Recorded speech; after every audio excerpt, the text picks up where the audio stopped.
नमस्कार दोस्तों, मैं और मेरा ड्राइवर शनिवार की शाम थी और उसी वक्त उनको कॉल आता है और कहा जाता है कि उनका जो चचेरा भाई है उनको छाती में जोर से जकड़न हो रही है या दर्द हो रहा है। तभी हम लोग जैसे ऑन स्पॉट यानी उनके खेत में पहुंचे तो यह पता चला, उनको देखते ही मुझे ये माइंड में फर्स्ट चीज यही आई कि ये हार्ट अटैक हो सकता है। तभी मैंने जो उनके साथ रिलेटिव थे उनको कहा कि आप आराम करें, रिलैक्स रहे, हम लोग जल्द से जल्द हॉस्पिटल में पहुंचेंगे और कार्डियोलॉजिस्ट का ट्रीटमेंट लेंगे। तब पहुंचे, ईसीजी करने के बाद यह डायग्नोसिस आया कि वो सीवियर हार्ट अटैक था। तभी अगले कुछ पलों बाद पेशेंट बेहोश हो गया और मॉनिटर में यह दिखा रहा था कि वो वेंट्रिकुलर फिब्रिलेशन था, यानी अगर कुछ सेकेंड्स में उसको डिफिब्रिलेशन नहीं मिला या शॉक नहीं मिला तो पेशेंट अपनी जान गंवा सकता था। लेकिन उसी वक्त कार्डियोलॉजिस्ट ने उनको डिफिब्रिलेट किया और उनकी जान बचाई। तो दोस्तों, हार्ट अटैक कितनी सीरियस प्रॉब्लम है यह मैं आपको अगले कुछ पलों में बताऊंगा। आईसीएमआर और लैंसेट की रिपोर्ट से हमें यह पता चलता है कि 2017 की जो उनकी रिपोर्ट है उसमें उन्होंने कहा है कि 26 लाख लोग भारत में सालाना हार्ट डिसीज यानी हृदय की बीमारी का शिकार होते हैं।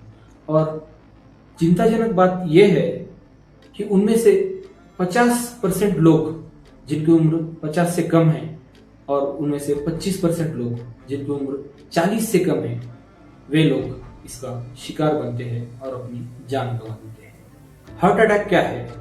हार्ट अटैक यानी जिसको मेडिकल टर्म में मायोकार्डियल इंफार्क्शन कहा जाता है, उसमें यह होता है कि हार्ट अटैक को जो वेसल या उसमें क्लॉट चला जाता है और हार्ट को ब्लड का सप्लाई नहीं हो पाता।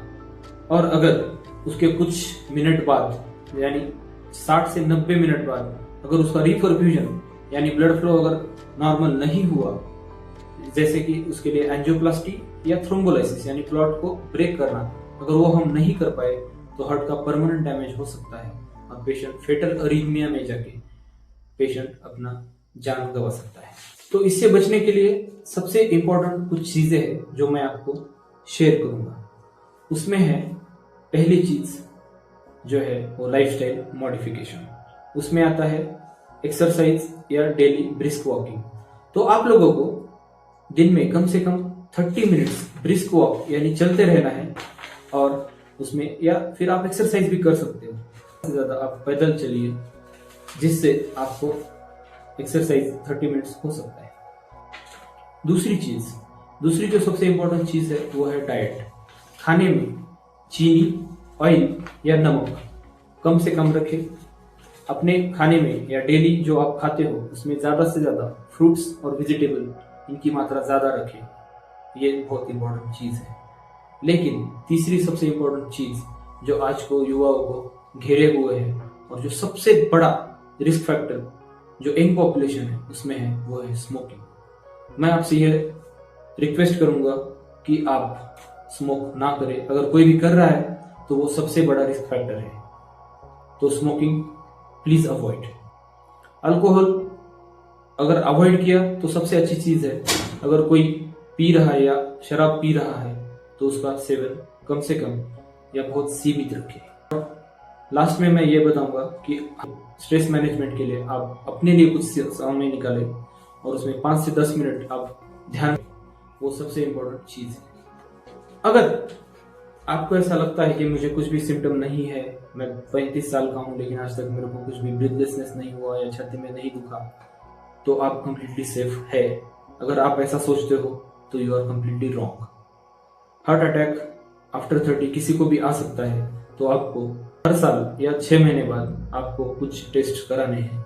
उनमें से है लिपिड प्रोफाइल यानी आपके ब्लड में चर्बी की मात्रा, आपको अपना शुगर चेक करना है, आपको अपनी बीपी चेक करनी है, आपको ईसीजी कराना है या इको कराना है। इसके लिए आप अपने जो भी कार्डियोलॉजिस्ट है उनसे सलाह ले सकते हैं।